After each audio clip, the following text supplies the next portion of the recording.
Welcome to the Elk Talk podcast with Randy Newberg and Corey Jacobson, presented by the Rocky Mountain Elk Foundation.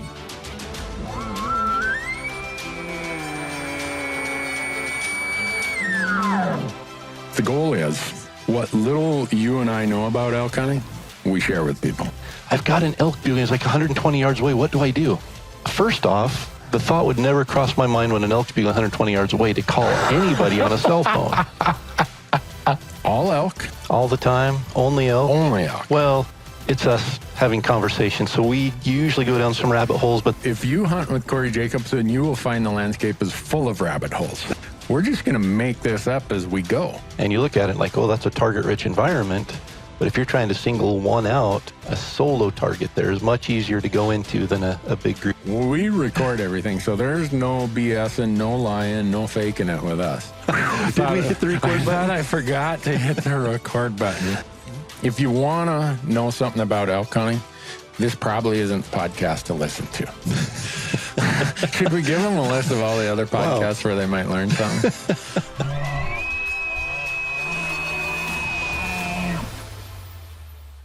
Well, folks, welcome to an episode of the Elk Talk podcast that I think is going to be really, really good because the Elk Talk podcast is brought to you by the Rocky Mountain Elk Foundation. And all of you sent these emails to us after we had the American Treasure, also known as Charlie Decker, on episode number 125 earlier this year. And so many people send us emails about how does RMEF do this, and where do they get the funding, and how do they determine what projects are not projects? And the fact that when RMEF started 40 years ago, elk numbers have doubled. We've got all this extra access. It's like, we got to have the man in charge come and talk to us. Kyle Weaver, president, CEO, everything else. Yeah, that's enough. That's right there. enough? That's enough. Yeah. All right. Well, appreciate you breaking out some time to come and talk to the thanks for being here, audience. Randy. Appreciate it. Yeah. Be a fun day. Yeah. I got a whole list of notes here, but I'm looking at your stack of notes. You got me beat. I made a few. I just had to make them bigger. Oh, to read 'em. okay. It's Yeah. the font. It's the that font makes it requires look 4 really pages important. instead Yeah. of 2. I'm at that point. Yeah. Well, it's hunting season. How did I get you for an hour or two? I just live vicariously through you. I don't get to hunt. I just see where you're going and what you're doing. No, it was not it's too busy a season here for me this year, but I always try to make the staff gets out, right? I mean, well, that's important. and when I came here, it was kind of interesting because everybody had their week, and they've been doing it for 20 years. Yeah. My brothers come in town. I'm like, well, I have nothing. So you guys go for it. I'll hang here. But it's kind of continued. But it is kind of neat to see that, right? When it comes, you don't see that with other kind of elk hunting. There's these traditions that everyone has in Montana specifically. Yeah. Everybody comes in, we go this week. Yep. And staff have all worked it out over the years that everybody's got a different week and they go. And so I'm not messing with that. Yeah, because season opens this Saturday. Yeah. But when you're talking about those traditions, last week, last week, it'll be a couple of weeks from when this airs, I took a sweepstakes winner. We've always done this. Win a Hunt with Randy, brought to you by RMEF. Well, the guy's an Idaho resident, and he never drew. He's like, let's just go do an over-the-counter hunt. And so we did. And the number of people we ran into out there who this is their family tradition. This is what they do. Yeah. And so it's really great that we still have some states like Idaho and Montana, Wyoming, Colorado, where there's still those over-the-counter general season opportunities where these families can go and do that. Yeah. It was And that, really and that's when it special. really gets into everybody wants to be successful, but in the end, if you told them beforehand you're not going to see an elk, not going to shoot one, they'd still go. Yeah. Oh, Yeah. for sure. And for him, it was just a great experience. So this I know you had a backlog. Yeah. It was one of the This guys was who one were of on the the backlogs? backlogs. Yeah, Yeah. because he didn't draw for the 3 years. And finally he just said, let's go. And the whole time he's like, I don't care if I shoot an elk. This is something I've wanted to do. I want to learn how you guys would do this and just share time with you. And he is a walking billboard for the Rocky Mountain Elk Foundation. How was the hunt? Was it pretty good? Or It was so remarkable. It was a hard hunt, like they all are, right? And these post-rut public land high pressure hunts. the last morning he shot the first bull elk he's ever shot. Wow. It was so special. He was just overwhelmed with just what everything comes together in one piece like this and at one time. And he's such a wonderful guy, and he's so classic of all of these people we've taken on these RMEF sweepstakes hunts. They are just wonderful. Salt of the earth. Yeah, Yep.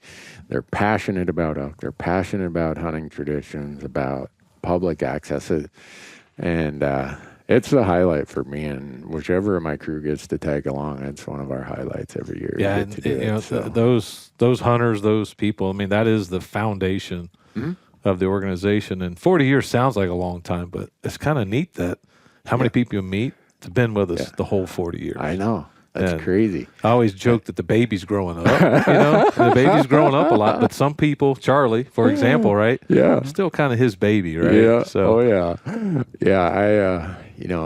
You say 40 years. I've been an RMEF member since 1989, I believe, 88 or 89. So 35 years. And I look at what the organization has accomplished.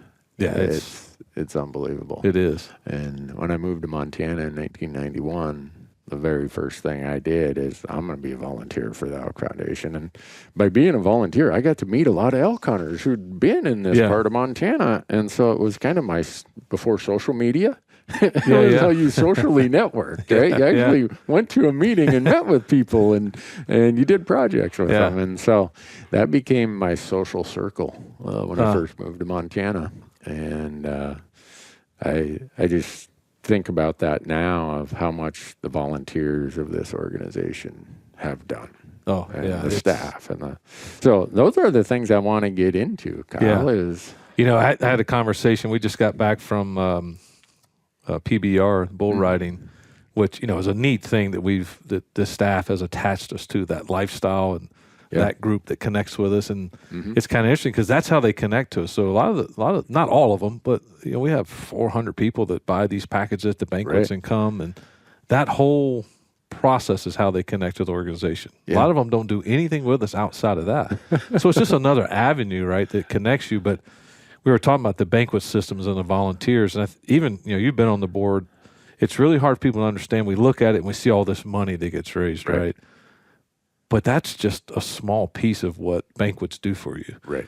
And you look at the volunteers, they're out, like you said, they're walking billboards for you in all facets of their life. I met a lady down there who's a volunteer, and she told me she started 3 new committees because, well, these were the towns the RD said he needed a committee. So I went and did it. So I always say, what if Coca-Cola had 12,000 volunteers in 500 cities to go sell their product for free? Right. I mean, that's what you get. But the membership that's connected through that, the grant systems on the ground, the community piece, and then you tie in what those grants do and all the families that hits. You can't buy that. Right. It is almost priceless. Yeah. But we get focused on what the banquets raise sometimes, and it's important. There's no doubt. But the other pieces that are they don't show up on the balance sheet, right? Not at all. But the people that are in that world, they know what it means. Yeah. And Charlie knows what it means. Yeah. And I've grown up in this. This is my 30th year in this industry. It's crazy. Yeah. And I've been around banquets since day one. Yeah. And so I truly understand how important it is. Yeah. Well, just the level of advocacy and awareness that the banquets and the membership and the volunteers bring, whenever a policy issue comes up that affects elk or elk country or access or conservation, I look at who's there speaking and commenting and making phone calls. Yeah. It's a lot of those people you talk to who go to those banquets or volunteer to put on these 3 new banquets in a city in cities that didn't have them. And we rely on that info. They're on the ground. They hear it a lot of times before it ever makes it at that advocacy level. Right. And that's that sound piece, that connection with the RD, our state chairs and regional chairs, which are the really elevated volunteers have been around. I mean, they work harder than some of us that get paid to, just because they love it. Yeah. And they wouldn't take a penny for it. No, I get to see some of those volunteers in action, and my wife, she knows I'm a pretty low key guy. But if someone starts grinding on a volunteer, that my blood pressure goes up, because this person has given of their time and their money and their expertise, and they could be doing something else. Oh yeah. But they love elk. They love wild places and wild things. And this is what they decided to do. Yeah. And if someone wants to complain that, you know, that they ran out of beer at midnight, well, you know what? Come and complain to me. That's because right. These volunteers deserve all the credit. I've in always the world. said they give you the most valuable thing they can, their time. Right. Yeah. You can't put a price on it. And new RDs, when we hire sometimes that aren't from the banquet world and they go in, it takes them a while to like, what is going on here? Yeah. Right? What is all this all about? Yeah. And when you say RD, you're referring to our regional director who yeah. is in charge of a territory. Yep. And all the he or she. I should know the number. The, we're around about 40 now that cover 49 states. Hawaii is the only state we're not active in. Oh, okay. But we're somewhere around that range of it. You know, of course, the West is bigger, and you got 2 in Montana and 2 in Idaho and 2 in Wyoming and things like that. But East, you may, you know, whoever's out there may cover a couple states, but we're trying to work on that and grow that in our Eastern initiative and stuff. But that's, you know, I always say they run their own little businesses. If you think about it, each one of them is managing a couple thousand volunteers up to maybe, and maybe $2 or $3 million that they raise. And their job is, how do I maximize this for impact on the ground? And they're the janitor, they're the spokesman, they're doing their marketing. You know, they're doing it all. They're managing people. It's like you got to run a little business. It's not an easy job. It is not. I mean, I just I didn't expect to be in town when we had in Bozeman, the Gallatin chapter. We had our sponsor and life member banquet, and I was supposed to be out of town. I'm in town. I called my RD Chris and our chapter chair Josh. I'm like, hey guys, can I help out? Sure can. Come on out. But I go there and I see these people. We put on 3 events a year, and that's a lot of work. Oh, yeah. And these people never complain. They have smiles on their faces, and they are just Charlie always calls it riding the brand. Yeah. And they do it. And so when people ask, how does RMEF accomplish so much in 40 years? I think it kind of starts with volunteers. For sure. It starts there.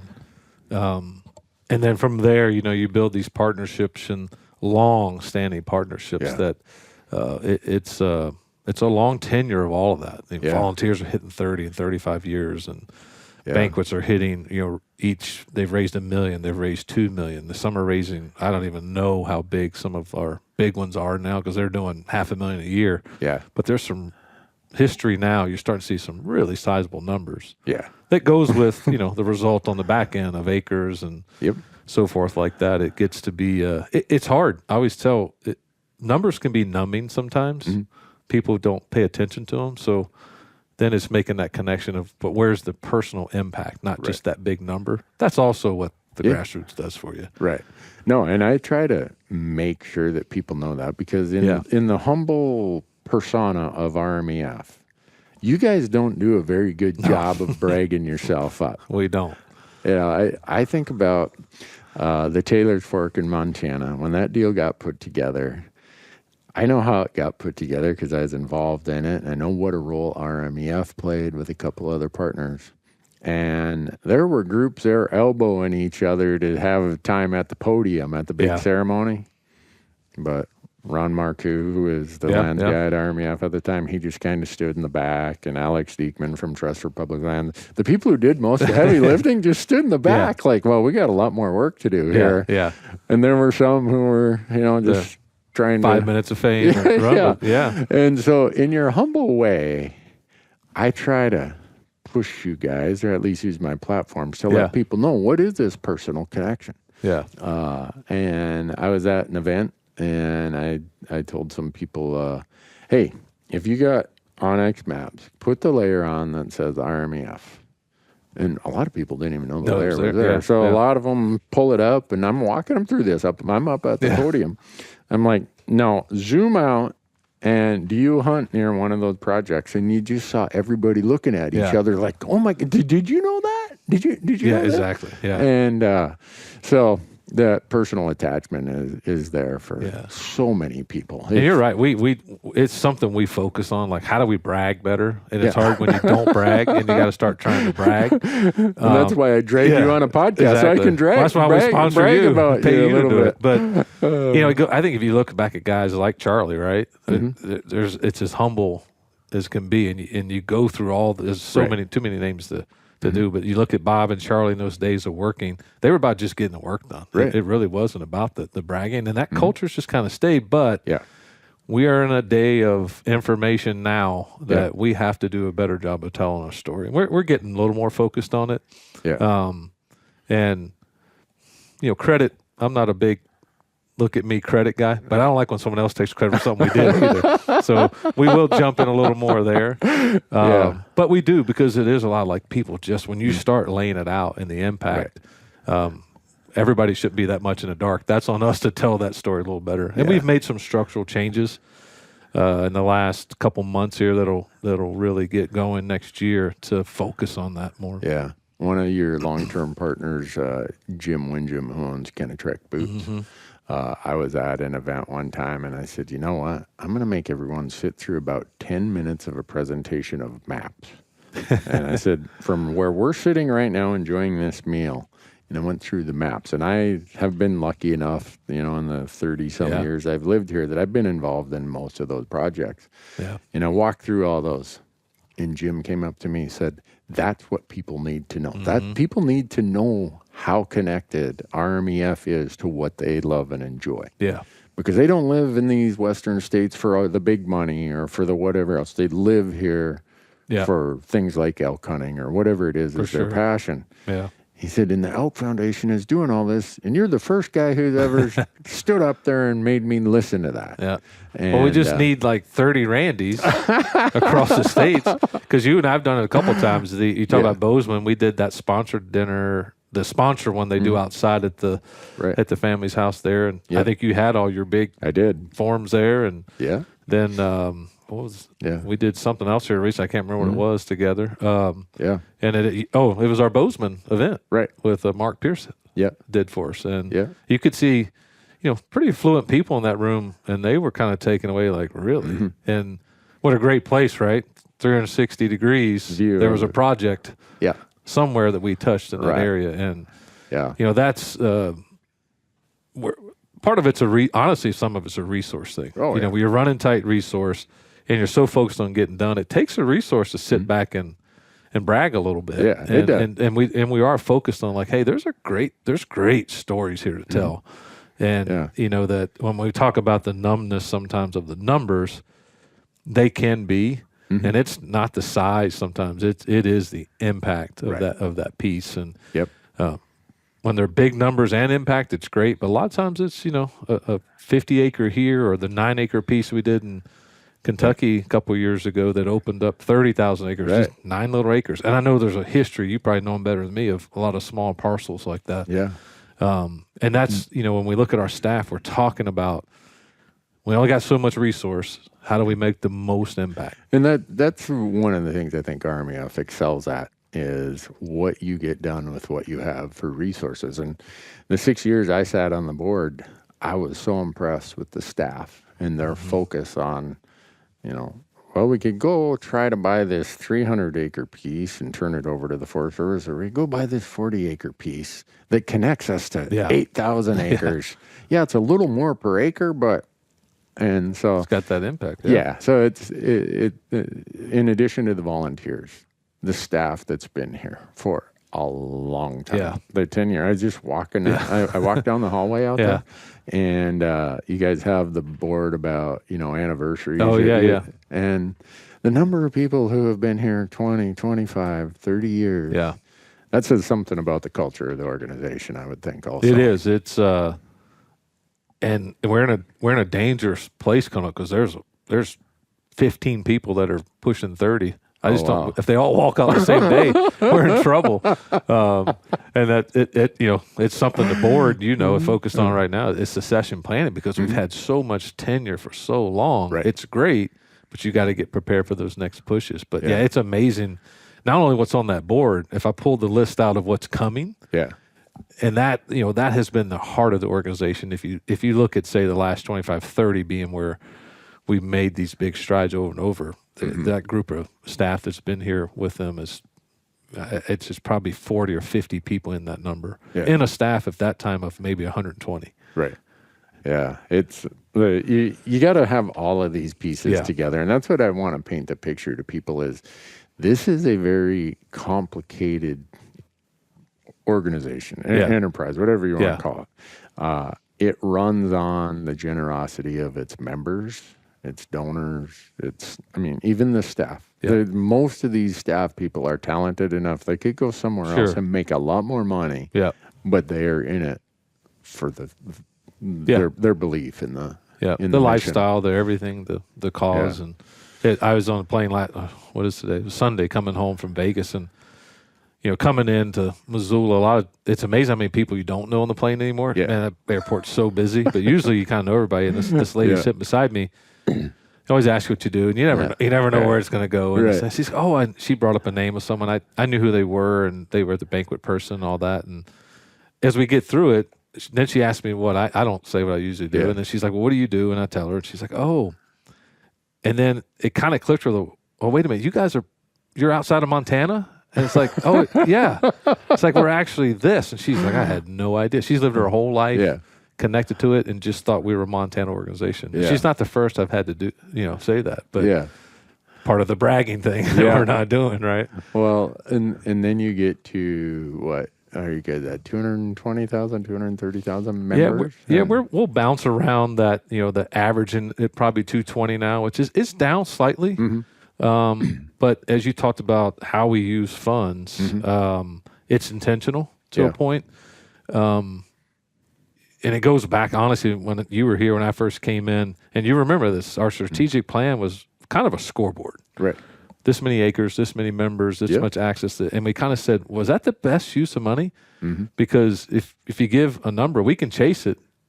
Right. We're going to spend a lot of money chasing that number. And luckily, sometimes you just get really lucky. We pulled that back right before COVID. Okay. And so when we went into COVID, we weren't on the hook for $3 million in mailings and all this stuff. Right. And we just kind of reallocated everything and stepped back and took a look of what's a better way to get members. Randy's one of the best ways to get members. Your number is like 30,000 members joined because of Randy Newberg. That's amazing. It is. So now we're not paying you enough, right? But what that would cost in a mailing? It would be 7-figure to pull that many people. So we started doing that, and now we've kind of narrowed that down. The next push is more targeted pieces of membership, better data that we're getting in, so that we can talk to people the way they're connected to the organization instead of these mass pieces that did I get a free knife? I'm not joining unless I get a free knife. We pulled back from some of that, and we still do some of it, but we were not making money. It was not the best use of the funds on the ground. I'd love to see us get to 300,000 members, but it's kind of interesting. You're going to see this coming. Steve and I spent a lot of time on this. The membership numbers are a great number, but it's not a measurement of the organization. Everybody that comes to the banquet's not a member. Right, they aren't. I would say they're just as important as a member. Some of them spend a lot of money that ends up on the ground. The people that shop downstairs in the retail and walk through and buy MKC knife at the that we make $100 net on because Josh has cut us such a great deal selling them out of here. Right. Important person. Yep. So we're starting to look at all these other facets and say, well, membership's not the only thing. And this. There's ages that we all join and don't join and get involved, but there's to the organizations.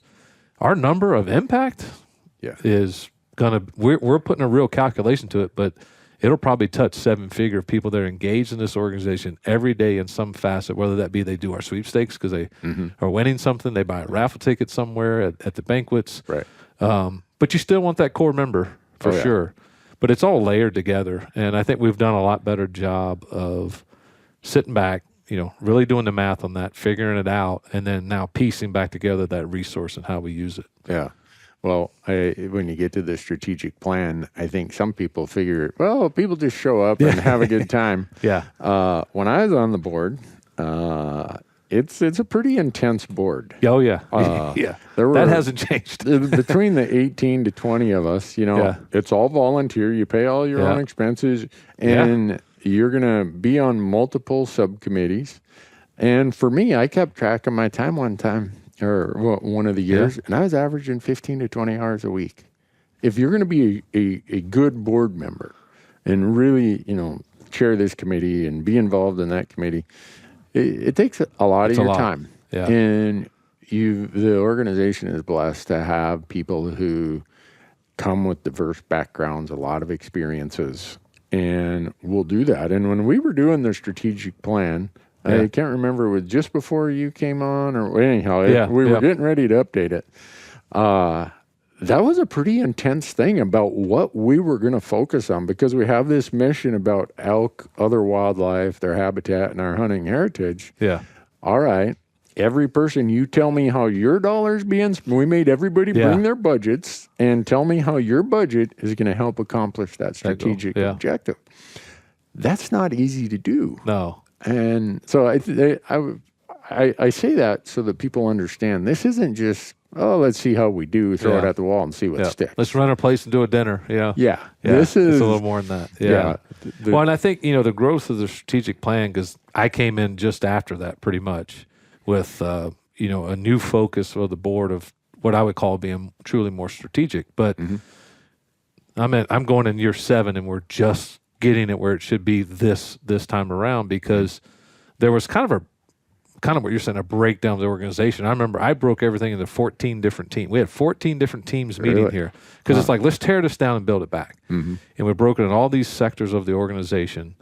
And then the strategic plan kind of matched it a little bit. And then the next phase was a little more of like, hey, here's all the things we've got to strategically get on the same page on and invest in it and make happen before we can make the next jump. And if you look at, you were on finance, we've had one called sources and uses for the last 3 years. And it was sources, how do we raise money? Uses, how do we use it? Okay. And Shane and I put together this matrix that it looked like pixie sticks running. But it was to understand, like, if we raise money here under this, these are the 3 ways it can be spent. If we raise it here, here's the 3 ways it can be spent. Yeah. So everyone started to understand that. And then the back end, this gets kind of into the nerdy stuff a little bit. The back end is how do you store it in the bank? How do you invest it? How do you spend it? Yeah. It was a big deal figuring all that out, redoing all the investment policies. We finally got through all that kind of stuff, restructuring the organization probably 4 times to match it. The board has restructured itself to match it all up. And we're kind of finally through all of that and getting ready to, what I would say, press the gas pedal a little bit. Cool. So it's fun. It's hard work. Yeah. And, you figure out there's some changes in staff you have to make at times. There's additional staff. What I like most about it and all those things we've done, I think we have 2 more people now than we had in 2018 when I came. Really? That's it. So And we reuse those resources properly. Try to be more competitive in what we pay. You got to be competitive in what you want pay. The talent. So we've invested more in staff that way. But it's pretty exciting about where it's landing, and to now walk in, instead of having 9 strategic objectives, have 3 or 4 that are true on the ground delivery pieces. Right. And that's the critical part of it, because if you don't have these strategic objectives, and everyone who's went through that process knows this, but you don't really know what you're trying to get done every day. And how do you measure it, right? Exactly. Yeah. It's got to be measurable. It's got to be aggressively achievable, and you got to have the resources to pull it off. Yeah. And you can't be afraid to fail. Sometimes it doesn't work. Right. And then you move on to the next one. Yeah. We have what we call pipeline. So we have what's in the pipeline? And it's amazing how many times something jumps the pipeline into and goes straight into operating before it even goes strategic plan. Oh, really? Because the timing will hit, right? And you say, well, instead of this and this, man, this thing just jumped in our face. Let's get this done. Yeah. And that happens every year. There's something somewhere where that. But it's good because we're in a position to take advantage of those opportunities as well. Well, I remember when I was on the board, there was nothing that seemed like, okay, we lay out this 5-year strategic plan. And it's like, what does Mike Tyson say? Everyone's got a plan until they get punched in the nose or something. Every day, every week, something would come up where you got to be adaptable. You got to understand what your goals and focus are. so you can take advantage of those opportunities without losing your focus. Yeah. And still get everything done. Yeah. And the one thing, Steve and I have really focused on is at least every 3 years we try to do a pretty detailed demographic study on what are our we call them stakeholders, right? Yeah. In our strategic plan, there's primary stakeholders and secondary. Primary, pretty simple. Give us money. Yeah. Right? Yeah. Secondary are partners that benefit from the money we do, but they're still partners. Mm-hmm. But we break those down and we look at them. But in the end, if what we're doing doesn't mean something to the stakeholder, it's not going to last very long. Right. Everybody knows my joke around here. I haven't seen an elk walk up to the door and write a check yet. So when that happens, maybe we start listening to that. But it's people. It's about people. Yeah. And it's amazing to watch how that has evolved, that the last one we did, advocacy, was equal to land protection in our membership. That is really interesting. And I think it shows you just how engaged and, lack of a better term, intelligent our members are, because they're seeing that.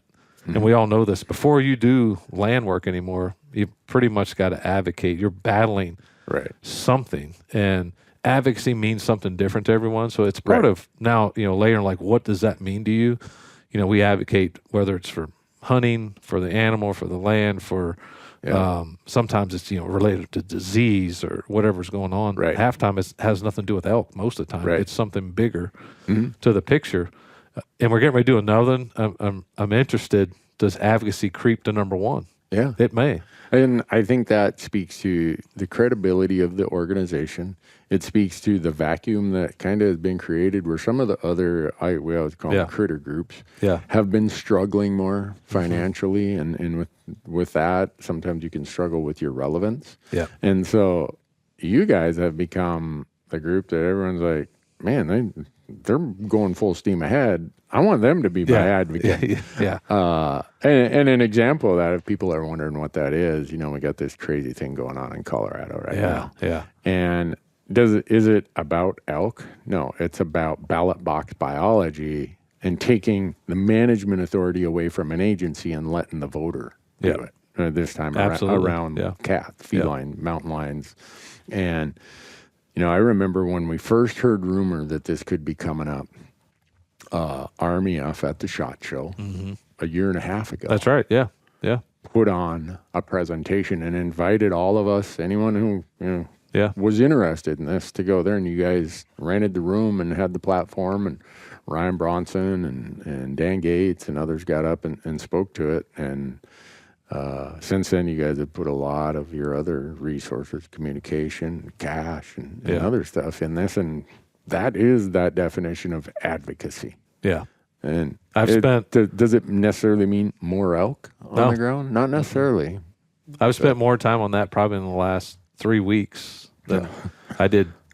Our buddy Johnny Morris at Bass Pro, he's leading another group of people, and I kind of end up being the chairman of this thing, I guess. But we did 4 calls in the last 2 weeks, and Johnny just threw $400,000 in. Wow! And Paul Tudor Jones is heavy in the fight with us, and beyond just if you really look at the wording in it, the bigger picture is the definition of trophy hunting. Yeah, right. It's like pretty much everything is going to fall under that. Well, it is, and the way it was, we beat the first wording, and they came back with the second wording.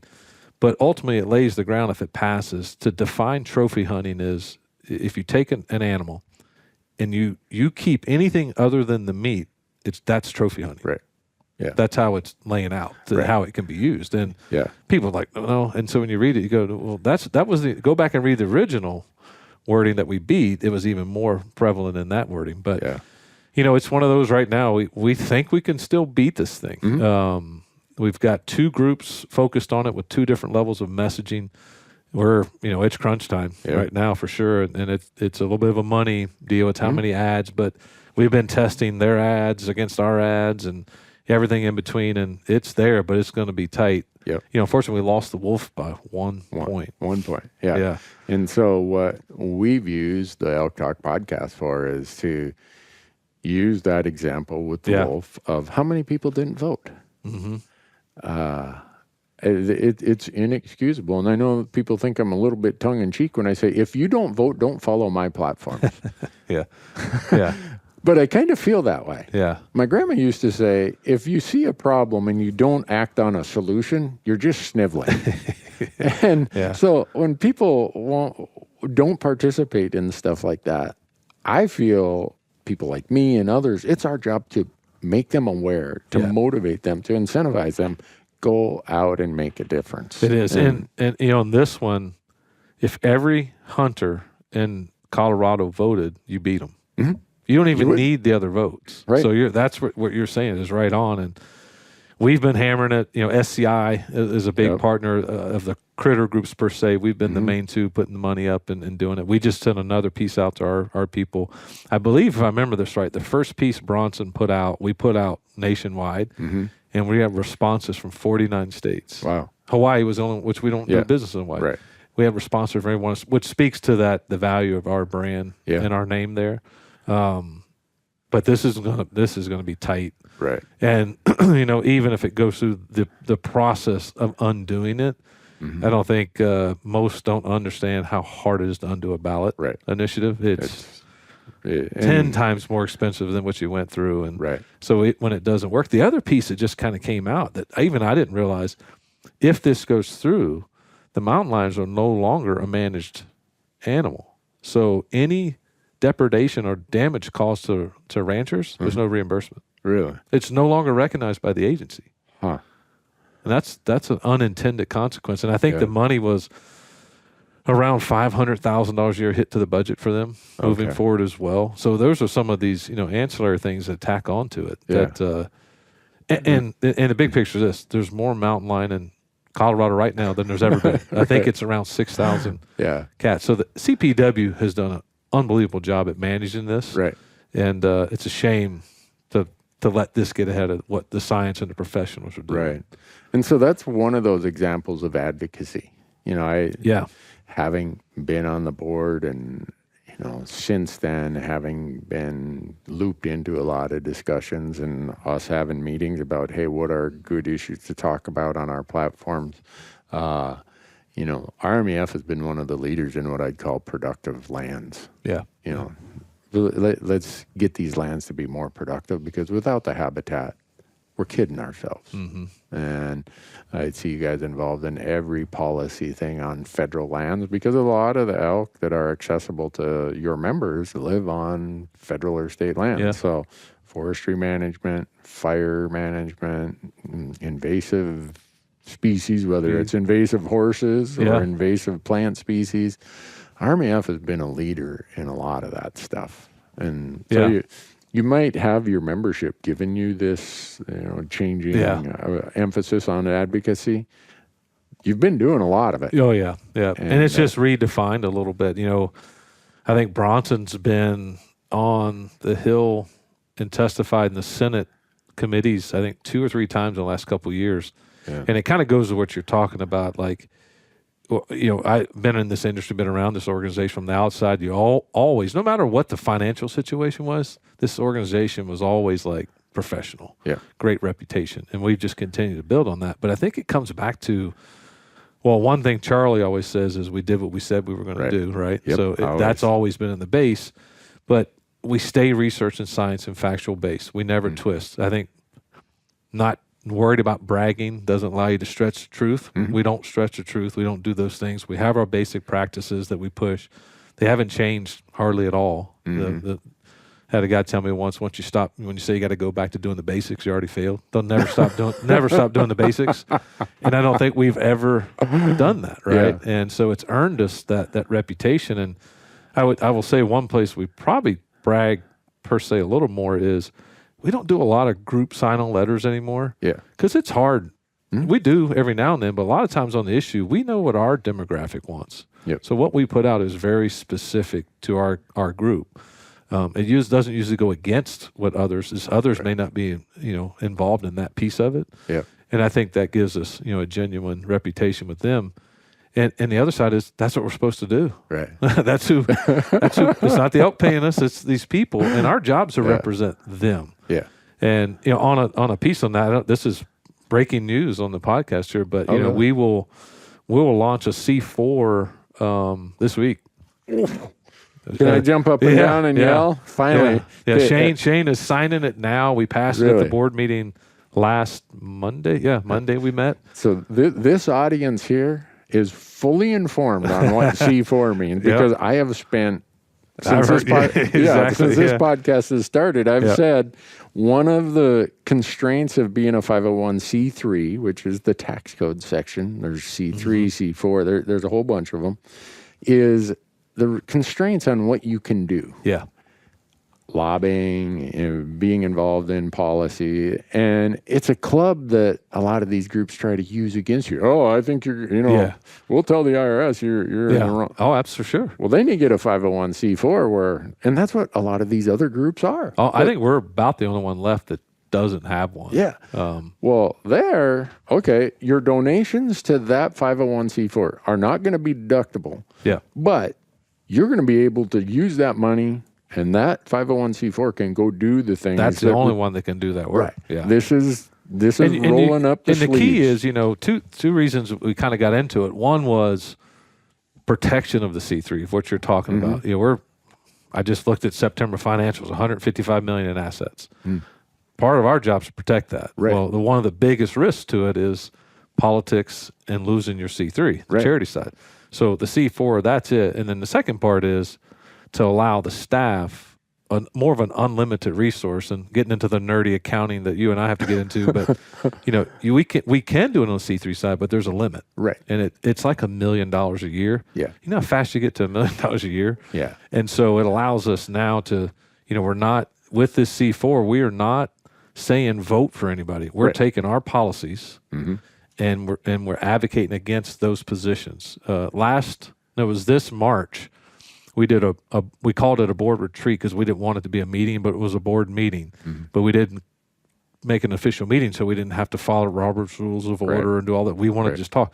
We took our 24 or 5 position statements and went through every one of them and updated them. Really? And we kicked a few out that weren't timely anymore. We wrote some we didn't have, and it's much more direct. RMEF believes this. Yeah. Simple. Right. And most of them are 1 to 2 sentences, and we've never made them public. We're probably going to make them public for the first time in a long time to say this is what we stand for, because as we knew we might be going into the C4 world, you got to be clear and concise on that, and hand them to the elected officials and go, when you need us, here's what we stand for. Right. And we know that that's going to be powerful because we're a good neutral.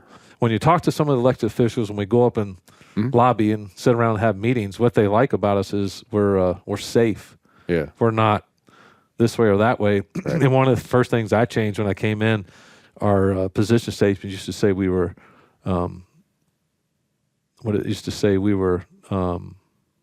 nonpartisan it said we are bipartisan. And I said, no, we're nonpartisan. Yeah. And those are two very different things. Could care less which side of the aisle. Here's the position. Where are you on it? Yeah. Right. And so all of that has, as you've said, it's earnest in that power. But if we'd have had this C4 on this Colorado fight, been a game changer, because we could have been further down this. But there'll be more fights. We know it. Oh, and absolutely. None of that is going away anytime soon. It's it's a game changer for us. And then that C4 has its own board. They'll determine if we go PAC route and all that. That comes later. And that gets into some of the specific stuff. And we'll see where that need goes. But the team that's on that side is pretty excited about having this opportunity. No, because the groups that we end up opposing and being on opposite sides of, they've realized that the hunting community, the groups that we are all a part of, have relied on the traditional 501c3 groups. Yeah. So they took all of our issues and they drug them over to legislatures and ballot initiatives, and they're laughing at us. They're like, they still think we're fighting with 501c3s. Yeah.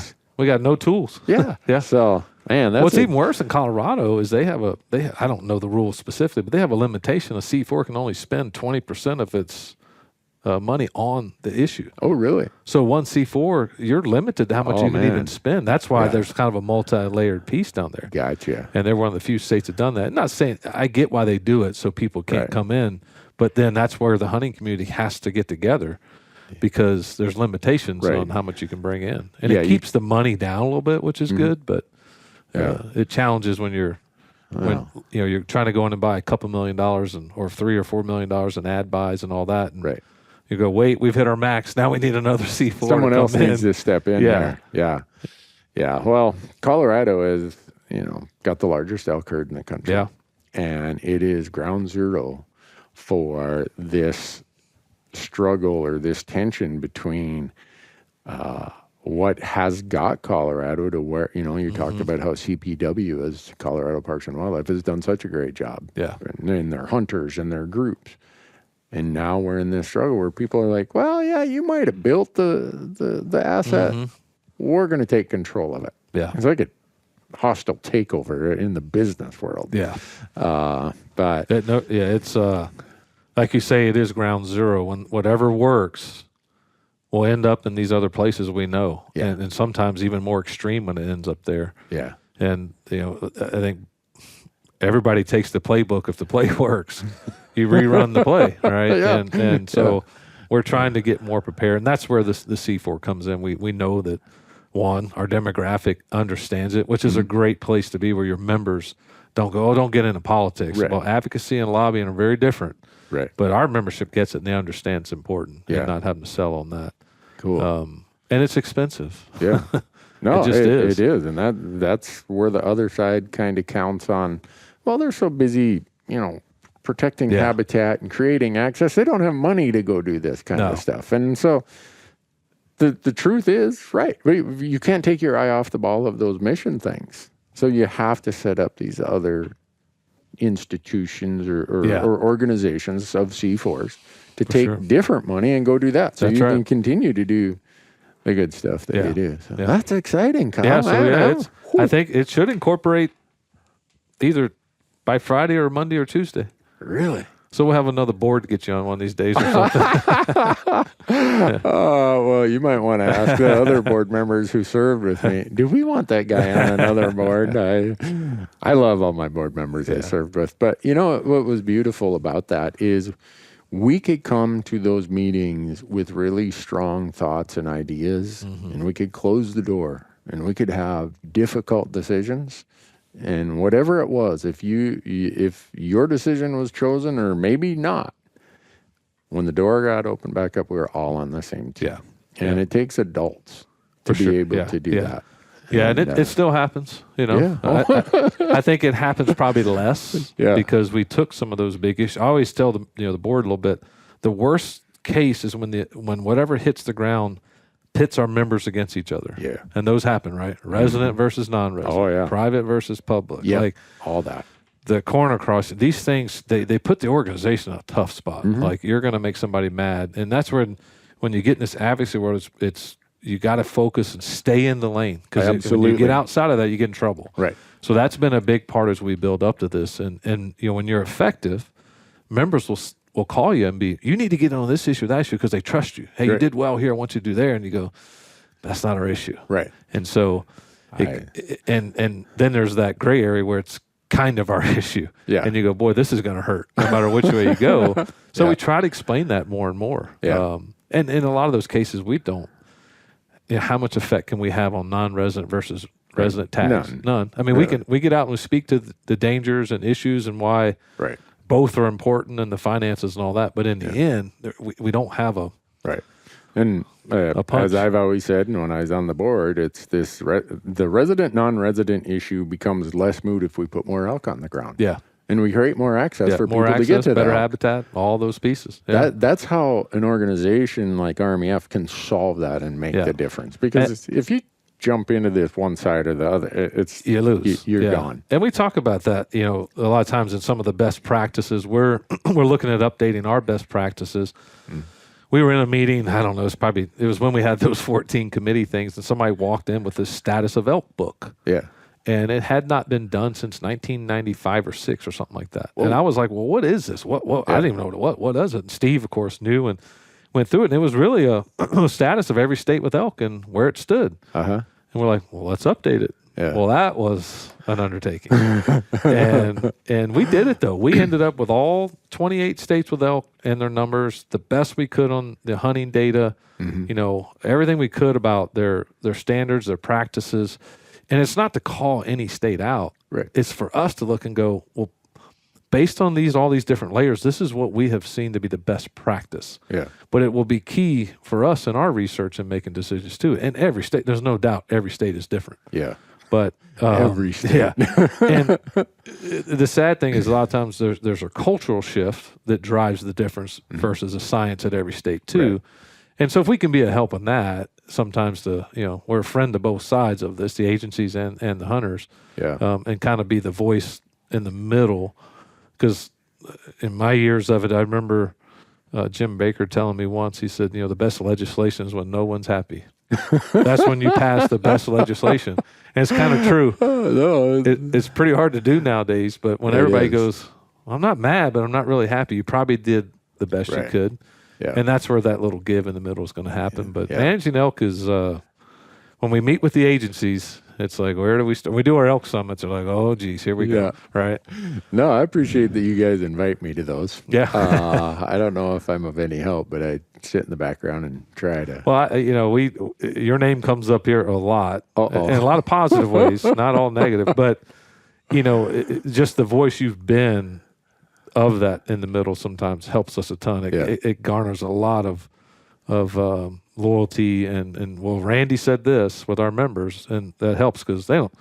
It's like mom telling you something. They don't always listen to us, right? They think, well, you're twisting it. But when you got these ambassadors out there that study it and put as much time as you do into it, it goes a long way. Yeah, well, and we end up sometimes. You and I and Steve have calls, and you're different than us. Yeah, I don't know, and we understand why each is different. You know, it happens. Doesn't happen often, but every now and then.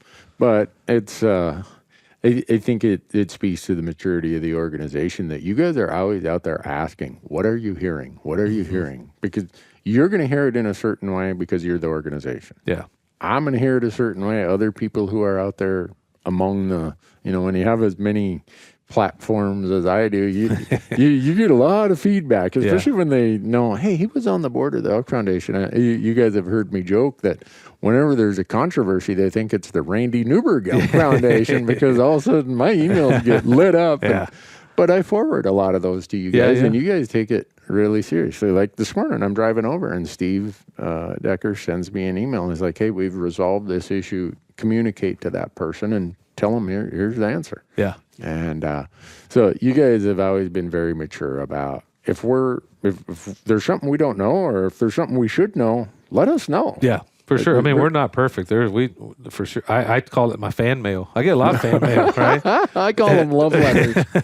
But there's some good stuff in there that comes in of a different perspective maybe you missed. And sometimes you're like, you're right, but this is why we may not be able to do that at this point. You talked about running, nonprofits, and I've been involved in some profit worlds. I've been in a nonprofit a lot, but in a lot of ways, a nonprofit's more difficult to run, and it's not because way more difficult. That it's not the sales or raising the money piece. It's all the decisions and the facets it's connected to. So tomorrow we're going to decide to do something, and anywhere you're like, okay, well, what's the effect on the hunter? What's the effect on the non-resident hunter? What's the effect on the animal? Politically, what's this politician going to say? What's this going to say? Yeah. If we're doing a land transaction, what's the local people think? Like, you can't just go, we're going to do that because that makes the most money, raises the most members. Right. It doesn't work that way. So it moves slower because of that. The board gets after me cadence sometimes, and I'm like, oh, there's reasons sometimes it moves slow like that. But the sweet part of our mission sometimes, especially in land transit, is how fast we can react to those. Yeah. So, being quick where we need to be, but also being patient where we should be has helped us a lot. Oh, for sure. I think of many transactions I know that would have disappeared if the Elk Foundation didn't step in. Do you guys still call it the Strategic Land Fund? Or we changed it to Mission Delivery Fund now. Okay. So we moved all that to one fund just called Mission Delivery. Okay. And, there were times the board, we'd vote, go lock up that transaction. That's right. Yeah. And we'll spend the next year or two getting the money. Yeah. And then we'll, pull that back into the fund. That's right. And Yeah. it's kind of like a revolving fund. And Yeah. being able to move quickly, because the federal agencies. Oh, no. Forget that. They're not going to be. Can't even get to queuing quick. Yeah. Yeah.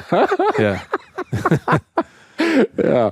So that was super, super important. And I'm sure some people who look at your balance sheet and said, you just said, what was it, 155 million we're about of net assets, total assets, yeah. They say, oh, well, that's you're really managing that well, and you are. But I think that the other intangible asset that never shows up on a balance sheet is your reputation and your goodwill. Yeah. And you guys, if you've alluded to some of those earlier, how managing that properly can get you so much more that doesn't show up. And you guys have done that marvelously when there's this, everyone's tugging and pulling on you, for right? Sure. And you look at who your stakeholders are. Some, depending on the issue, all your members fall into one of two categories: resident or non-resident, guided or non-guided, landowner or non-landowner. And so everyone wants you to, hey, come over in my camp. Yeah. And you guys you have to keep these guidelines and these, what you stand for. And the good thing is, usually whatever the issue is, in the end, you can figure out there's a majority that it is for. Mm-hmm. And usually that's where you can end up. And most time it does. When it gets through all the, explaining to people how bills happen, sometimes we get excited because I heard at a chamber meeting that there's 550 bills sitting in Helena right now already. Ready for the January session. Already. And so I told the team today, I go, can we go figure out if there's any elk and stuff in that 550 and let's get ahead of it. Yeah. But, so there's a bill. Now it's got to get sponsored. Now it's got to get through subcommittee. Now it's got to get to committee. And then, and so until it kind of does all that, don't get too excited. Right. It's got a long way to go before it even gets close to a governor or the president signing stuff. Mm-hmm. So there's always this initial buzz. Right. And so, we talked about this once when you were here before. We don't stand on the steps doing stuff. Right. We're in the back door. Right. Exactly. Trying to kill this stuff. And right. We're pretty smart about that, and it saves your reputation, it saves a lot of things, but that's really what does it. Now, if it reaches to the point of looks like this thing might get signed, then that's when you call the cavalry and we send the stuff out and we get going. And just staying with those practices is so important in these deals, because you can get in the vortex real fast. Yeah, and I get it all the time. I don't care what state it is. People reach out to me. Why isn't RMEF in on this? Yeah. Well, how do you know they're not? Well, I don't see them lighting this person up on Facebook or Instagram. Well, if you light up a policymaker on Facebook and Instagram, do you think that's effective, or do you think calling up, having someone who either within the organization or a friend of the organization who has a relationship with this policymaker and having a discussion? That's right. What do you think is more effective in that moment, and certainly more effective down the road? Yeah. Because too many times groups almost carve themselves out of the game by just making noise and making noise. And there is time for awareness. There's time for all that. But remember, you and I are of the age, we remember the old commercial E.F. Hutton. Yeah. It used to be when E.F. Hutton talks, people listen. That's right. Yeah. Yeah. When RMEF shows up, policymakers on both sides, all sides. Yeah. Listen. And you talk about it. The other piece of that is this organization's been through its ups and downs. I mean, when you look at it and times of almost bankrupt and doors shutting, where you could have kind of sold your soul to raise some money, still didn't do it. No. Even at the most desperate times. And I think that's what has really allowed us to be where we are today. Yeah. To just keep that reputation going. And it's hard earned. It's not bought by any means. Yeah. And I don't care who it is. My experience in people at national levels, state levels, they really respect you guys. Yeah. I think about, there was a wilderness area, and I'm not going to rat this person out, but it didn't have any access. And when I was on the board, I chaired that. Do you guys still have the Government Affairs Committee, or have you renamed that now? It's mixed in with our mission, but we still have it, So I chaired that, and so this U.S. Senator calls me. Hey, Randy, I know you hunt a lot and you hunt these wilderness areas. We're having some struggles. BLM really isn't, for whatever reason, this is going to fall apart. We got a deal to improve access there. So the board takes it up. I'm like, well, CEO, call the BLM and tell them we're in favor of that. Yeah. About a week later, I get a call from this U.S. Senator. I don't know what you guys did, but all of a sudden the BLM likes this wilderness area, and so access was there. And so much of that happens behind the scenes. Yeah. And I had the benefit of seeing it and living it and being part of it, that I have great confidence that RMEF is doing. They're speaking on my behalf. And that's what can make me such an advocate, such a just bleeding the colors of RMEF. Whereas, because some of this stuff has to happen quietly, a lot of people think you're not doing anything. Mm-hmm. Well, what are they doing? A lot more than you probably know. You know, and I always call it's kind of a shock and awe thing. It's we're not doing it ever to send me money. Right. You know, we had all these facets to raise money by. This is just one piece of that puzzle. I think if you get focused on look at me rah and send me a check, that's just not our reputation. I'm not saying anything wrong with it, but that's not our reputation. If we did that, it would cost us, I think, long term for sure. And so again, we've been lucky to never be in that situation. Yeah. And the other part of this reputation that I'm referring to is the trust that so many important stakeholders have in you. And it could be a landowner who has a critical piece of winter range, who does a conservation easement with you. It could be an agency partner who says, hey, we know this 80 acres is coming up for sale.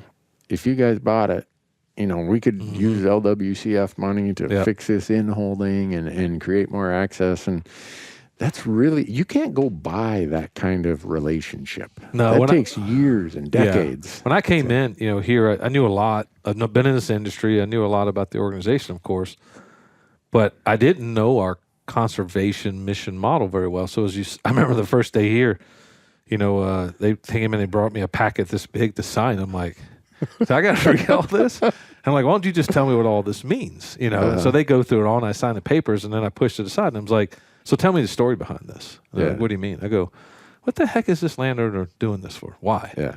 And they never thought about it that way. It was just crank it out. I go, but there's a story here. Tell me something. Well, they want to be anonymous. I go, okay.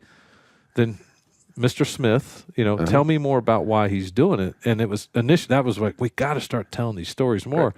Because it starts with usually a landowner who's sacrificing something for the greater good. Right. They can put it on the market. They can do whatever. But when you started with the landowner all the way to closing, I started calling it our secret sauce, right? Yeah. We kind of had earned all these reputation spots all the way through this process and built the tenure and the staff that could do it, that there's just no one else that does it. Mm-hmm. And when you talk about, you know, assets, sometimes we worry like, oh, we got too much money. Mm-hmm. People don't want to give us money. And I'm like, well, you know, TNC, Nature Conservancy, they have $5 billion. Yeah. So, you know, $155 million, they sneeze at. Like, you know, that's nothing. Rounding error. Yeah. And so, you know, and our sister groups are not our competitors. Right. There's other groups that are our competitors, and they are very well funded. Mm-hmm. But a good example of kind of how this secret sauce kind of works and how it's changed is in the days you mentioned, like LWCF, and then you get your Yellow Book appraisal with BLM and all these things. Well, the last 3 or 4 years, that changed. And in Montana specifically, and in Wyoming and other states, it's everywhere, no longer is recreational value in the appraisal. Right. So I would say in Montana, more than 50% of the value is recreation. I'm probably even low on the end of that. Yep. And so all of a sudden, we couldn't afford anything. And we lost Muscle Shell. You remember that? It was, I think it changed from overnight where we had to come up with like $1 million to $6 million. Right. And the strategic fund had like 8 in it. Right. We would have exhausted the whole fund, and it all happened really fast. And another group bought it for, I think it was like 20% more than appraisal, and which we can't do by our policies. Right. And so fast forward like a year, we had a Mule Creek project opened up in Wyoming that kind of changed the game for us. We had put some real more money in the fund, and this piece came up. We had a landowner, great landowner. COVID's going on. He had a 2019 appraisal, and he said, I don't need a reappraise. We'll go with that value. Now, we know what land did. Yeah. He didn't reappraise it. He left it that value for us. And then, of course, BLM issues and all that. We said, you know what? We're writing the check. Yeah. So we wrote the $6 million check, and we bought this land, and we owned it for 2.5 years and had to manage it and go through all that. Right. And then the takeout, we worked with another local landowner to get part of it. We worked with the state to take part of it. We put easements on it. We put access on it. We never even hardly worked with the feds on it. Yeah. And everybody goes, we like this. Yeah. This is a good process. And we went, yeah, but that took $6 million locked up for 2 years. Right. So that's when you talk about how much money's enough. When you start looking, and that's a cheap one. Right. And in the end, because of what the landowner did, we made $700,000 because when we conveyed it all back out Right. at the prices it should have been valued at, it was less than what we paid. So this landowner double dutied us, on this piece. It all starts with that. And there's some great landowners like that as this land's turning over. But just our ability in those processes, there's no one else really doing it that way or has the staff and ability to do it. And talent. We're further investing in that and growing some of that. Yeah. But it's more and more challenging. A lot of net zero acres going on. Acquisitions are tougher, but smaller acquisitions around access easements are really still going pretty strong for us. Yeah. Which easements is a weird one too. Sometimes when you go, people don't understand the value of them. Yeah. That's a whole nother podcast, right? But they can go back to one of the earlier Elk Talk podcast episodes where Corey and I get into easements because there was this wave, and we might have to do it again because these waves come and go. Yeah. People thought easements were this terrible thing. The government's coming to take someone's land. Yeah. No, it's a landowner saying, I want to donate or sell parts of my property right. Yep. Usually the development rights, because I don't want it ever to be developed. That's right. Yeah. And so we've really got into that, but those are becoming, you're talking about, transactions used to be just, we'll buy it, we'll get taken out. When we say taken out, one of the state or federal agencies will use their funding sources, Land and Water Conservation Fund or Habitat Montana in Montana or other states, and they'll come and reimburse RMEF for, all right, here's cost, what you guys got in it, we'll reimburse you. Well, now it's a combination of so many other things. Yeah. Like you said, you might have to bring in a different landowner who wants to buy a parcel that really doesn't help our mission. Yeah. So we can recoup some of it there. We'll do an easement on some of it. We'll do this on some of it. And so you guys are one of the few groups that have the talent pool to do this. Yeah. And all it really comes down to now is we just got to keep building our fund. Yeah. I think we're 32 million in what used to be a strategic land fund. Yeah. It's 30 some million, Wow. but tomorrow one check could be 12 million. Yeah. And it may make it couldn't come back for 3 or 4 years. So that's what gives us that quick ability to move. Right. Is to keep building that, and the bigger that gets, the bigger the games we can play in. Dome Mountain was a big one we all sat on forever and couldn't do anything. But one of the other really neat projects that just happened, closed. I think we did a celebration last week. Was East Lake down in Utah. This one just didn't fall in our lap, but it's kind of a communication thing. Our land project managers are out there, and they're always talking to landowners, talking to agencies. And this person that gotten this heard about this project, but he thought, we'll never do that. It sounded like a lot of money, and we'll never do it. So it never came our way. Well, somehow it came up, and as soon as it came to me, I go, absolutely, we're doing it. Yeah. And it was kind of a good learning lesson. Don't ever second guess it. Bring it up, and we'll decide whether we can do it or not. But it was a number one mule deer migration corridor in Utah. Wow. And the state, I can't remember the exact numbers. I think it was 18 something maybe, and they had 17 or they had 18. But in the end, they needed $1.3 million more to close this project out. And they'd exhausted everything. They'd called everybody. Nobody had any money. And then finally it made it to us and called the director and said, we're in. Not only are we in, we'll do the whole 1.3. We don't want anyone else coming in and closing this deal. We're going to close this deal. And it done like that. Huh. And then when we researched it back, we paid for all the collars like 10 years ago. Grants from our banquets, not paid for the collars that did all the tracking on the migration corridor just north of Salt Lake there. Huh. And it's really focused on mule deer. Right. But it helps all wildlife and everyone. Yeah. And so we're in a position to make some reactions like that it's kind of neat to be in that position. Yeah. And it is. And some people might say, $30-some million, that's a lot of money. Conservation is not getting any cheaper. No. The rate of inflation to pull off conservation and access has far exceeded the rate of general inflation. Yeah. And so anyone who thinks, well, that's enough money, no. The demand, you have your committee of uses and sources and uses. Yeah. The uses could be an infinite number and still feel like you haven't. And we're only talking about land. Yeah. We do all kinds of other stuff. I mean, habitat work, fire. We've been putting them, I think, around $1 million a year in the fire restoration stuff because it's just more than anybody's got. Right. And this weekend, even private landowners, we've talked about that. Is like, where do they go? What if insurance doesn't kick in? I mean, these, you got the animals are using both. Private landowners are huge. Right. And rebuilding that habitat, especially if it's winter range or calving range or whatever it may be, what does those programs look like? How do we get to help on that side as well? And most states do. We do it through the agencies and things, but it's. I don't think you can ever have enough. Really, No. The more you get, the bigger impact games you can play in. Yeah. And we're always pushing that envelope, but where we're at gives us a little breathing room from where we've ever had. But nothing's getting cheaper. I mean, Dome Mountain, for example, I think when I came here in 2018, the state had $10 million and they needed like 5 or 6 more or something to close that thing out. And it sold for 6 years, like 40 some million. Yeah. They went from like 15 to 45 in like 5 years. Yeah. I mean, it'd be great if you were the one holding that asset, but when you're the one trying to protect and make that asset something there for the future. Yeah.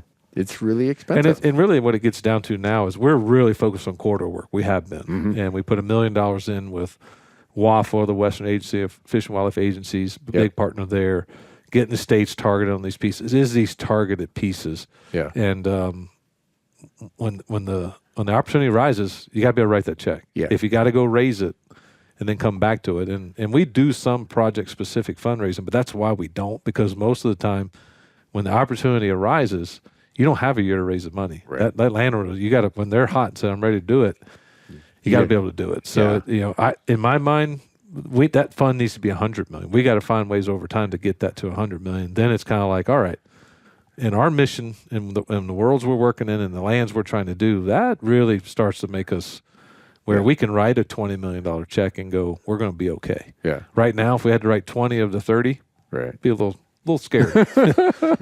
Yeah. Your board would be like, let's rethink. Problem is, they'd probably tell me to do it, and then blame you. And then go, get that money back in here. It's like, doesn't happen quite that fast. Well, talking about that Utah project, it fits. That is an example that fits so well with RMEF's mission: elk and other wildlife. For sure. Yeah. I would dare to say that because of the large footprint of the Elk Foundation. The Elk Foundation probably does as much for pronghorn and sage grouse and mule deer and other wildlife than any of the critter groups out there, just because of your size and your effectiveness. Amount of money on the ground, amount of acres. And we're focusing on that, bragging a little bit about that. We haven't laid it out, but in 25, we'll have a big game initiative, especially when you look at the East, right? Yeah. The Eastern initiatives that we've been focused on since you were there, it's really progressed. There's a lot more money on the ground. Our banquet systems are connected with our mission systems and our agencies of how we put money. And, what went on in Western North Carolina there with the floods, right? Yeah. The herds, that's where they are. Right. We don't know yet what happened to that herd or how it's been affected. We have no idea. We know that probably every grant we were going to do is not going to happen. Because there's a whole nother need now. It's rebuilding a road. It's building a gate. It's, counts again. How many elk did we lose elk? Where are they at? Where do they go? Yeah. And not just elk, all wildlife that got hit in that area. So we're looking at that right now and going to agencies and saying, forget all that. What do you need now? And how can we redirect this money to help you? Yeah. And so that gets in outside of that elk, specific. But it's the top of the pyramid. Yeah. Yeah, we did, I think it was last year, we signed an MOU with rough grouse. So we found out sitting down with Ben Jones and them that we looked at the projects they're focused on and the projects we're focused on. It's the same forest. Really? Where those rough grouse are to where we have elk in the East, a lot of times, it's the exact same place, the burn, everything we're doing. So we did an MOU with them to basically say, hey, let's start with this amount. It was 100,000 or something, but it was like, we'll be your private match. Yeah. For your stewardship, count us as your lead private match, and as you get stuff. So just kind of stumbled into it to say, well, who would have thought, the elk and the grouse are almost one and the same up there. Oh, well, I like that combination. Yeah. And whitetail and everything else that's there. Right. But, so it's good to be in that position, but that other wildlife part has been a big part for us as well as, this little thing outdoor class that we're focused on education. Yeah. We know that education is a big piece that we can do something. Yeah, it's interesting. You guys shared some of the studies that you guys have done and how much your membership wants more information. And it's endless. It's in today's world, that's where a lot of people are getting it. And we all do the YouTube thing, and you watch 7 videos and you kind of go, well, which one do I listen to? Yeah. So I think trying to be those SMEs, those subject matter experts, the most trusted, not saying it's the only way, but best practice type deal is what we're focused on there. And as we can get more and more micro too, as people go through it, learning what people getting hunter ed for the first time, what do they need, what do they want? Right. I've been in this game a long time. We've talked about this, that hunter education is probably more firearm safety than it is hunter. Right. And you got to go get that, or you got to have a mentor to teach it to you and so forth. And it properly so, it should be. You need you to be safe when you're in the field. Yeah. But there's a gap there that we've all focused a lot of years on. And hopefully we can make some impact on that for the hunters that are out there. Yeah. Well, there's just so many things that RMEF is involved in. And the reason I wanted to do this podcast, and we've talked about it forever, and sorry it's taken this long, Kyle. We're busy. But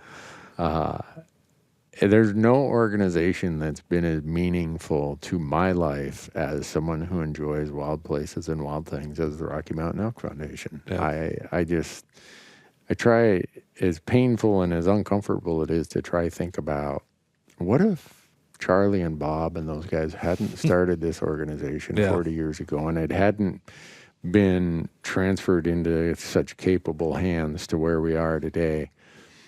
My life would be a whole lot different. The places I would have got to go, the experiences I would have been able to have, the people I would have made relationships with through all the volunteer work and all the other stuff I've done. And I've got to hunt elk. But this organization is almost that core around which my life orbits. Yeah. It probably sounds weird. It changes history, right? Yeah. For sure. And if people wonder why, since going back forever, I've been such a big fan of this organization, is I've seen it happen.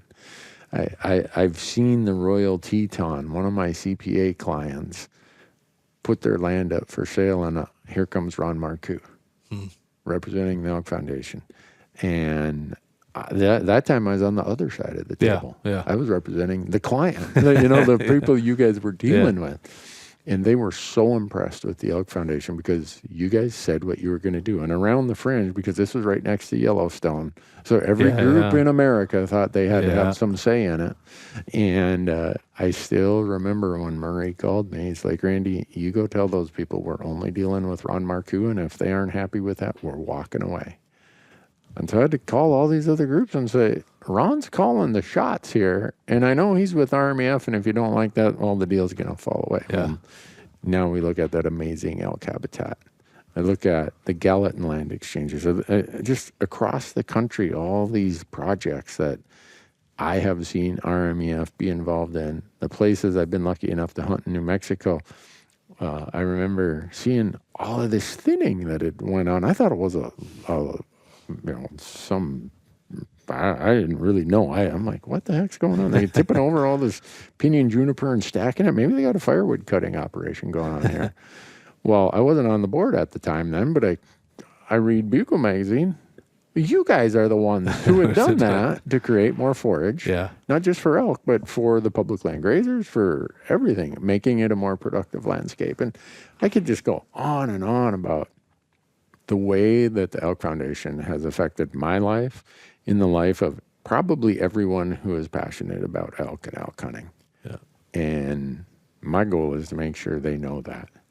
Because I think if they know what you guys have done, what your plans are, what you are going to do, you're going to have more volunteers, you're going to have more donors, you're going to have more members, and they're going to lean even harder into this thing we call conservation. Well, words don't express appreciation. I think there's somebody in the room that won the Wallace at Peyton. It wasn't me. So there's a reason you won that award at the 40th is that passion and that work for all those years.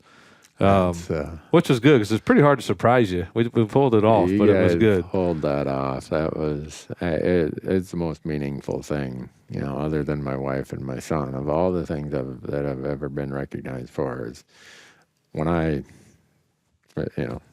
sitting on the board, you vote for who's going to get, that's right, Walter, that award. And so I remember voting on some of that, and some of the people who were so deserving of it.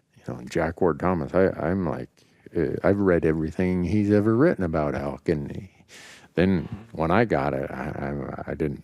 I hope it didn't look real stupid up there, Kyle. I didn't even know what to say. It was in my time, it was one of the best that we've done.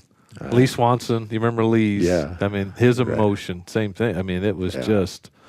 But yeah, there's some real patriots in that. Patriarchs in that deal. So that was very. We appreciate all you do because it's there's only one of you, unfortunately, or maybe somebody. But for us, although some people would say, "Thank God, there's only one in Newburgh." But no, I think that everyone who's been blessed with the positions I have, with the platforms, with the trust that people have placed in me, they're trusting me to be a little bit of this filter. I'm a CPA. I can look at your financial statements and I can sort out what's smoke and what's mirrors here. Yeah. And they're trusting me because I've been involved in these conservation things for my entire adult life. And so I feel it's important that someone like me with these platforms, we got to speak out. We got to help people who are doing the work that the Elk Foundation is doing. And maybe it's someone that is involved in a different group. Maybe they're passionate about waterfowl or turkeys or whatever. Those of us who've been blessed with these platforms and the trust of these audiences, we got to use it in a way that is beneficial. Yeah, I mean, the ambassadors, I think, are one of the most important things we have. And I remember interviewing with the board when you remember coming through, and I remember they were talking about how do we get to youth? How do we get to youth? Yeah, and I was like, just been in this a long time. I'm gonna tell you, you can't. Right. As an organization who wants $35 membership and wants to do all this, you're not getting. You get to the youth through the right ambassador, the right connections, the right companies, the right individuals that help you make that connection, so that when they get to the next level, they remember. Oh, I remember the Elk Foundation, or they see that logo somewhere. Yeah. They see it when they walk on a piece of land. Then they remember they listen to this podcast or whatever. It's all those connections that make it happen. Right. And again, stay in our lane. Find people like yourself and Corey and those that'll step out there and be those ambassadors. That's the recipe for success. Yeah. If we tried to do it all in house, it would fail miserably. I can tell you that. Well, and for you guys, it goes back to Charlie saying, "You do what you say you're going to do." Yeah, that's the quote that's going to go. I don't know if you've talked about the statues or if you got to see them. Yeah, I did. We did that after the 40th. We did this piece because Bob couldn't be here, and we put these. We've been saying for a while, we got to do something for the founders. Right. We always have all this founder stuff. Well, let's do it once and for all.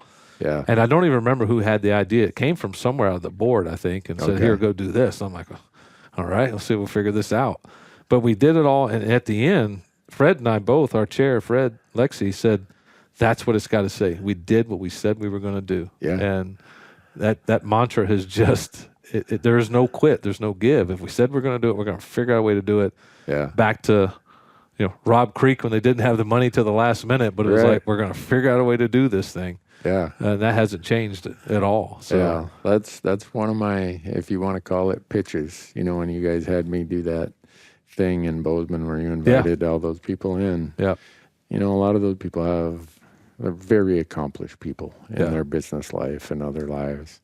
And the only thing I could really think of that could emphasize to them what makes RMEF different than other places they might want to spend their money is you guys do what you say you're going to do. Yeah.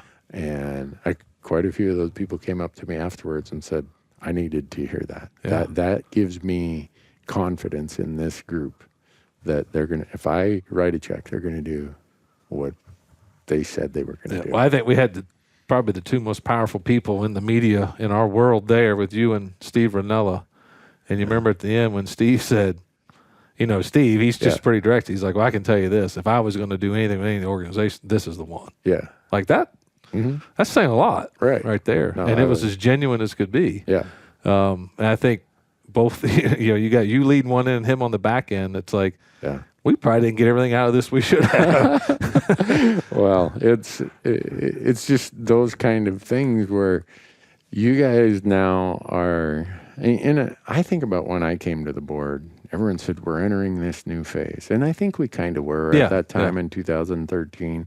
We're starting to get our financial footing back a little bit, and we're trying to reel in all this stuff of, well, we got 48 position statements, and let's not say things we're not, don't truly believe, right? Right. Yeah. And so there was that transition, and then when I was leaving the board, I felt like there was another transition. You'd taken over, and now I feel like we're in this next cusp of opportunity and for sure. Goals that RMEF has in front of it, and being able to take advantage of those opportunities is the important part. Yeah, I always call it like we're all prepped, and now we can press the gas a little bit. Right, we got some fuel in the tank, and we can start to press that gas pedal. One of those opportunities that's really probably a long time coming, and when I came in, I think it had been talked about probably in your days, was, we never have had true biologists on staff. We've really relied on the state agencies, and nothing against the agencies, but the science and the data isn't as clean as it's always been. And it's not on them. It's where it's getting funded and how it's coming out. Mm-hmm. So we went out and we recreated a position that's focused on that. And we hired a PhD that started. She'll be, I think, November 1 or something. It's our first day in the building. Oh, wow. And name's Heather Abernathy. But I'm excited about what she's going to do. Part of her, she's published like 30 some times already in her career. But her background is in big game, studying big game. And a lot of her, she did some work on the panther piece down in Florida. But then her last pieces have been out here in Colorado and Wyoming, focusing on a little bit of the mule deer elk conflict, a little bit, what that was, and a lot of human impact and things like that. But just her background, and I can't wait to figure out what the first project we're going to fund with her. But owning our own science, as you know, I mean, when we fight some of these political pieces, it's the science that kills us. Right. Well, you haven't proven this DNA connection here. You haven't proven that. Well, let's start proving it then, because I think the science is on our side too, and it's hard to get that. So we're gonna probably in our strategic plans we'll have some targeted pieces. And another great partner we've really developed is here in town with the University of Montana. They were over a couple of weeks ago with Seth Bodner there and the team. And we're getting her connected as an associate into the forestry school and the wildlife school there. Oh, great! And to really help with what we're doing, we're connected into multiple programs there already, but having that university background to what it is, so it's going to be that research is really cheap, so it's gonna take some of that money. Yeah, but you can be multi-millions into it. But if it's the right science, what that will do for us down the road will be amazing. So that's a new endeavor. I don't know if we've ever done it. Maybe at some point, but it hasn't been done in a long time. That we're pretty excited about. Yeah, it wasn't even a possibility when I was on the board, just because of what it would take to do it. What it would take to fund it. Yeah. Well, the beautiful part of elk country is its landscapes, the animals that live there, the people, and I'm talking about Kentucky to Wisconsin, Montana to New Mexico, Arizona, and every place in between. But because it's so beautiful and because it has all these attributes that we all seek, it is feeling the burden of a huge migration of humans. That the critical times of habitat and open spaces and landscapes it's not like these windows of opportunity to make huge differences in some of these places of elk country, those windows don't stay open forever. No. And the more human pressure that comes to, I want to live in the Rockies. I mean, we see it in Montana, right? Yeah. It is just insane, the amount of people moving to Montana and Idaho and Colorado. That's going to require more money. It's going to require everybody with their shoulder to the wheel. And the challenges ahead, they're not insurmountable, but your to-do list is never going to be done, I guess, Kyle. No, it's going to come back to what we said of whatever we do, no one's happy. Yeah. Because all of us, and I remember, early on, like when we do access, we don't do access for just hunting. Right. We're multi-use. And sometimes that may be at the detriment of elk hunting, right? But it's public lands for everyone. Right. And that's where the habitat and all the other pieces of management come in together. But we've always been pro multi-use and what goes on. Right. And I do believe the first research and science she's going to be doing is probably going to be around that spatial impact. Really? I mean, she showed some data. It's pretty scary when it is. Everybody's got one of these phones in their pocket everywhere they go. They know where you're at, whether you got it turned on or not. Oh, yeah. She showed the mapping on it. It's there. And so when you see these heat maps of where people are and you start looking at migration corridors, you look at flyways for ducks, you look at all kinds of things, you can kind of say like, wow, right, there's an issue here. How do we, I don't know how we solve it yet, but just knowing the issue, right. I really believe there'll be some science around that. Hey, we all got to do our part on some level. Yeah. The amount of pressure, the timing of the year, when you're in certain areas. You take calving. I don't know all this stuff. I mean, Larry Irwin, I probably in his time learned as much from him, but I remember him, we were on a step up event or something, whatever we called them back then. And we went out on a project and, I'm an Eastern guy, so some big tree goes, how old do you think that tree is? And I'm like, well, no, it's a trick question, And I'm doing the math in my head, and I don't know, I said probably 150. He's like, no, it's 300 years old out here to grow that big here. And I was like, wow. Yeah. And he started talking about it's not just having the right habitat, it's having the right habitat, groceries, he called it, at the right elevation at the right time of year. Yeah. And that was my first of like, huh. And he's like, if it's not at the right elevation at the right time of year, the cow will skip a cycle and not even calve. Right. And I was like, wow, never heard that. Right. And you guys out here know all that stuff, but to a point. But I think there's a lot of people don't quite understand like the science that goes behind knowing this stuff. And you go and do, that's a feel-good project. Well, we totally missed the use of it, Yeah. There's a lot more to that still yet to come. Yeah, and that represents, this whole spatial use of landscapes represents a huge challenge in the hunting community because we've always felt, or maybe we've not felt this way, but it's kind of happened this way, that the way we'll manage populations is through hunting harvest, either reducing it or increasing it. Well, this spatial use and disruption of lactating females and their calves by mountain bikers and dog walkers and photographers. The list goes on and on. Yeah. That's a year-round impact. That's not just the hunting season period. And there's not a check station or a reporting mechanism that you go through to say, hey, my dog chased 4 elk calves today. That's right. Yeah. You go through a check station and say, well, I saw 8 elk and I didn't get one. And then the next day, I finally got an elk. Yeah. There's data that reports what that is. We don't have any of this stuff. And we're talking about a greater part of our society that really is the one imposing the impact. Yeah. Who, it's not because they say, I want to run this elk calf out of here and make her mom run away and stop lactating. They just aren't aware. Yeah. And there's going to be the science challenge to say, here's what the science tells us, and then we know what happens. When the science comes forward, everyone digs in and entrenches themselves to say... You get a ballot initiative. Yeah. Well, all you people change your way, but I'm not changing mine. Yeah.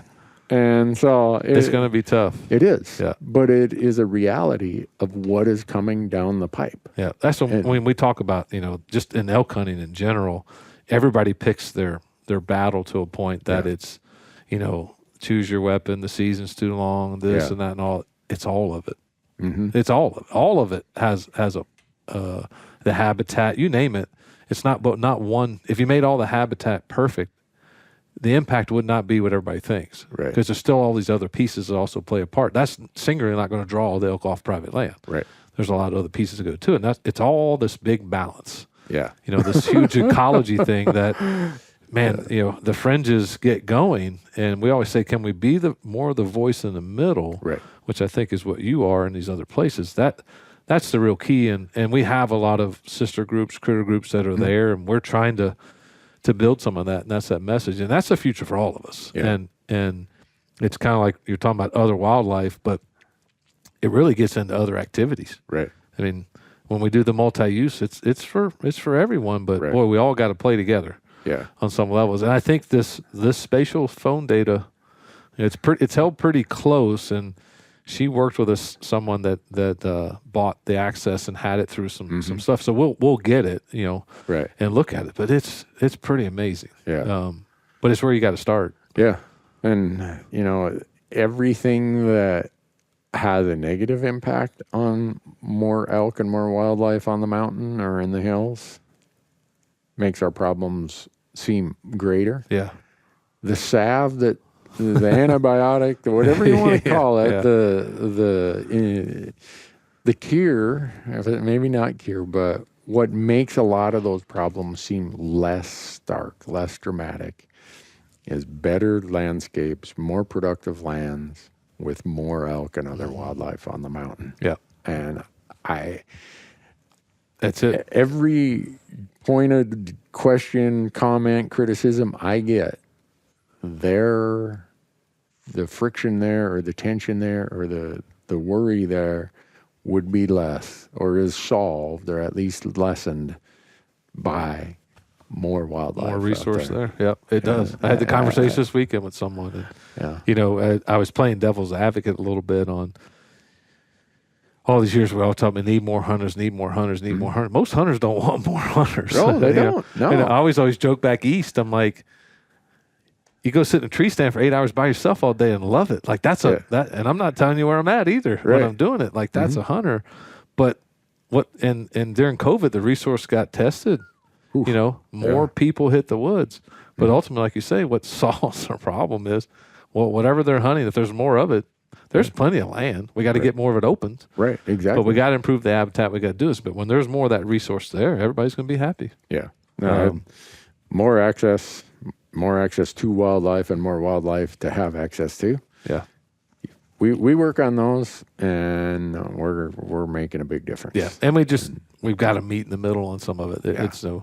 It's Montana's a tough state for managing elk. I think it's probably one of the toughest from a management standpoint, and from cultural to the actual habitat challenges. Right. And it's almost the ground zero is here for that. It is. In a lot of cases. It's rather appropriate that the headquarters of the Elk Foundation is based in Missoula, Montana, because you get pretty much the western half of the state is under the big umbrella of the Endangered Species Act. Yeah. So landscape management is very hard because everyone's going to sue that, well, the grizzly bear, the lynx, or the whatever. You have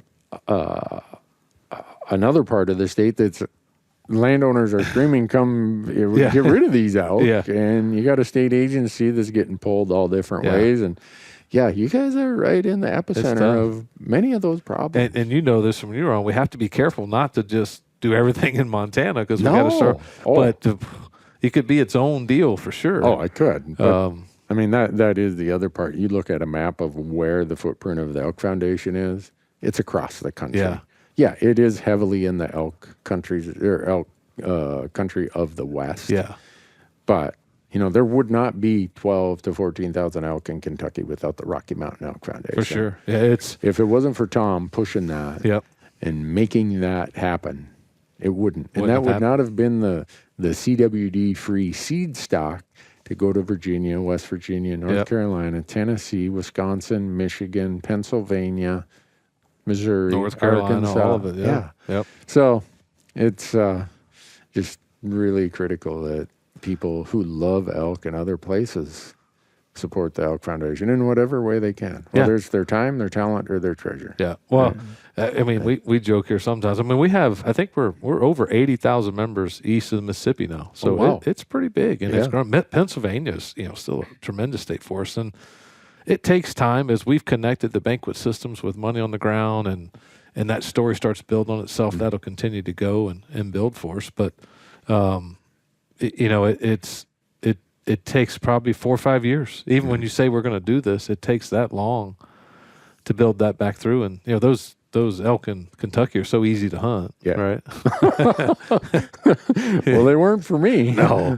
That's, coming from the east to here, I still don't even understand I have to ask them, where should I apply for what tag? I don't know. I have to sit down. Put your elk in here. And I was like, I'm not going to draw anyway. I'll never live long enough to get enough points. I'm too late to come in. But it's such a different beast of how you hunt. Completely different. Back there to back here, and trying to service all that. It's a lot. But that goes back to where we started, right? All these volunteers, all this grassroots, all these partnerships. Is so key into making it happen. I mean, it's not a big staff. I think we're about 140 to 45 maybe. Scattered across the country. Land project managers, regional directors. Habitat stewards, it's our development team. One of the other neat things we got going on that I believe it starts in January, we're tearing out the visitor center on the right-hand side as you come in and completely redoing it. Oh, wow. It'll be very technologically advanced, so that it hasn't been touched since the day we moved in here. So it's pretty old. A lot of touch points, a lot of data. We can, as I call it, change the brain anytime we want to and invest in that. We still have all the kids groups come through the building here. So very locally kind of driven for that it's one of their best favorite places to visit. Trying to build it so that when they're here, we can kind of flip a switch that has the content more to the age group. And flip it back, and it's a expensive endeavor. But we'll announce it here pretty soon. But we just had a gentleman do full naming rights on it for $1.5 million donation. Wow! Oh. So that's a great place to be too. That we're again, that's reputation, and he's from the east, and the only things he wants is his name, where he's from, and his life member number of 399 on the wall. That's it. And he wants to say, look what someone from the east did. He's using it as a challenge for this educational piece. So I think it'll be a game changer it's kind of neat as we design as you go through it. It kind of goes through the pillars of our mission. It talks about the land, talks about the habitat, gets into the wildlife and the stewardship and the hunting. But as you come out of it, it intentionally says, now where do you see yourself in this? How do you get engaged? How do you join? How do I support if you feel something about this? And we have people who've never hunted ever that come through here all the time, and some that come back and are seeing the same thing 20 years in a row. They're going to enjoy to see something different. But I think it'll be a really neat tool for us to use. So I'll be interested to see it. I get over here often enough. Hopefully July. I think we're July of August, somewhere in there next. Trying to get it open for the next hunting season when the groups come through. Well, that'll be really, really cool. The one thing that sometimes gets overlooked is the support the Elk Foundation has from the industry. Oh, yeah. It's and you hear some cynics who say, oh, they only do that so that the Elk Foundation will help them sell more product. Give me a break. If the people who make that claim, if they had even the slightest understanding of how this works, and the fact that those groups either donate or sell the product to RMEF at such a low price, so that they do it so you can make money. For sure. And we got people who want to criticize this relationship between RMEF or any of the nonprofit groups and industry. It's like, no, this has been a partnership that's been there since the Pittman-Robertson Act of 1937. I mean, that's a great point, because when you look at it, these companies, and I'll name them, the Leupold's, the Brownings, the Sitkas, the Yetis that have been around here, they all have a conservation-minded arm of their organization. And what they're smart about is to say, we could try to do this our own, and some have tried, but they go, it's so much better if we just give that money to you to do it. Most of the time, that's what their check does. It's specific into a project. Like I said, from a product standpoint, I can remember multiple times calling Travis or Bruce or one of these guys and saying, in hard times or in good times where product is selling, it's like, we need more.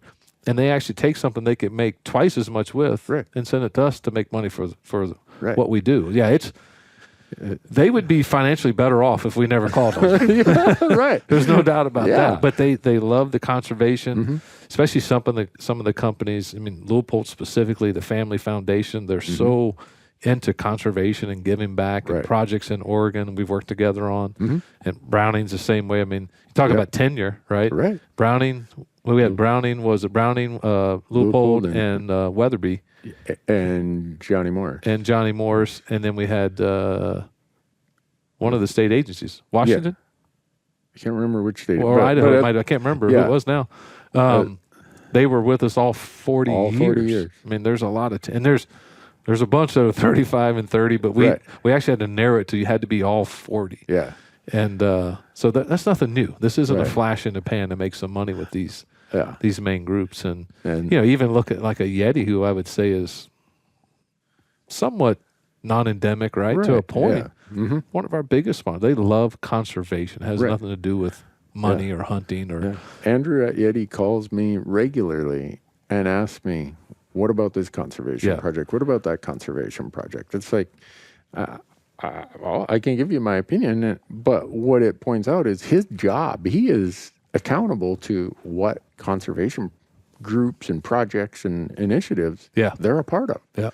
I sit on Sitka's Conservation Council.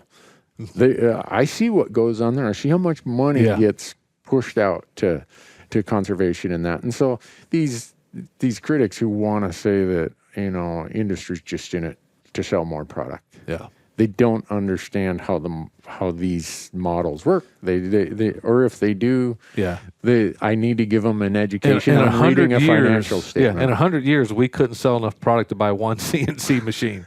I mean, we're not the avenue for that. Again, in our busiest times, they actually forego to continue to help us. Right. And there's maybe sometimes we help them because they're sitting on a piece of product or whatever, but they make a donation and they get a tax write-off and those type of things. But that's ancillary to their it's a support full partnership of the same feelings. And like Bass Pro, there's not modern day Teddy Roosevelt, right, and Johnny Morris. Yeah. I think their stuff to us is specific to projects. Yeah. And it was funny. He called me, I don't know, he's called me a lot here lately. But we were talking and even if you know Johnny, he's he's kind of to the point. And, but he rambles sometimes and all. But we had an individual that hunted with us and we filmed the hunt. And Johnny watched the hunt. And Johnny's also very emotional person. And I could hear him tearing up on the phone talking about this gentleman that got to go on this hunt, kill an elk with his son with him. And he watched our video, but what he complimented was just not just a story, like how good our videos are. And he goes, then I ended up down this rabbit hole of all your videos. And he just kept watching them, but he was just complimenting how good that story is. And that's why they give a grant out of their foundation every year to hit one of these conservation pieces. It has nothing to do. We don't buy any product from him. Right. Yeah. And so I just wanted to make sure that we talked about volunteers and members and donors and agency partners and everything else. I want to make sure that people understand that in the hunting space, we are blessed that we still have a significant number of either closely held or family held businesses that have been with you guys and other groups in a very big way for a long, long period of time. Yep. And it's made a huge difference. Absolutely. I mean, it's their fingerprint, what their fingerprint is on in conservation, especially in projects and wildlife and hunting in general, and the amount of funds that's generated for PR for the state agencies. Yeah. It wouldn't work without them. It just wouldn't happen. Right. But specifically us and a lot of our sister groups for sure, we rely heavily on them to tell our story too. Mm-hmm. They're great partners in marketing and it's kind of those ambassadors. It's a great relationship, but it definitely isn't about churning the stock price for them. That's for sure. But Kyle, I don't know if we've left anything. I'm sure there's many more stones to turn over and talk about here, but I've grabbed you for almost 2 hours here, and I hope my goal in this is for everybody to understand the impact the Rocky Mountain Elk Foundation has had on so many of us. And I think the more aware we are of that, the more committed we become to your group and the cause and what we all love and that mission. And it'll cause people to lean in even harder, whether it's, hey, I want to upgrade my membership, or, hey, when I get my email that's a call to action, I'm actually I'm gonna take that action, or I'm gonna stay engaged with your staff. And if I know of an access thing, or I know of this, or I know of that, that's what makes it work. And I hope everybody does what they can. No, and Randy, you're a special person. We're lucky to have you as a ambassador, and been a board member and a donor and a friend and all those things. You know, your heart's special for what goes on, and we truly appreciate it. And it would look very different if you weren't part of this as well. I appreciate you saying that, Kyle. It would be very different for all of us. So, and that's for all of us that hunt and enjoy the outdoors. You make a much bigger impact than most people know. Yeah, well, they don't need to know. They just you got to brag more. You got to brag more. Yeah, now Kyle's going to wrap me out. Let me tell you, I'm going to brag more. Yeah. But no, I just, people hear me say this, and they think I say it, and I do say it kind of tongue-in-cheek. I say, what a country. Yeah. But I do mean it. What a country where, if you just use my story of growing up in a single-parent household, oldest of 3 kids, wanting to hunt. That was all I cared about, was hunting. And to get to live the life I've got to live and be involved in the things I have and the people I have, what a country. A group, Charlie and Bob can start it, and their 2 other co-founders can start an organization like the Elk Foundation. Yeah. That can make such a huge landscape footprint. What a country. It's amazing. I mean, I lived with my grandparents most of my life. So my grandfather was my mentor, and everything we did was around the outdoors. Yeah. We were with horses, we were camping, we were fishing, we were hunting. We was always something outdoors. And, he passed years ago, but, I look at the difference he made, like to make a living doing this. Yeah. The blessing of 30 years of being in this outdoor industry all that time. Mm-hmm. He'd have looked at me like I had the greatest life ever if he could have done. But, I remember as a kid, you watch Bill dance on TV, and you're like, I'd love to make a living doing something like that. Never thought I would, but it's not work. It's a passion that love and you try to pass on to who you can and what, but it's a bigger thing of making sure people just the appreciation for it, right? Even if you don't do it, the appreciation of what we have at our fingertips anytime we want to. Step out the door here and go for a walk or head up to hike a trail.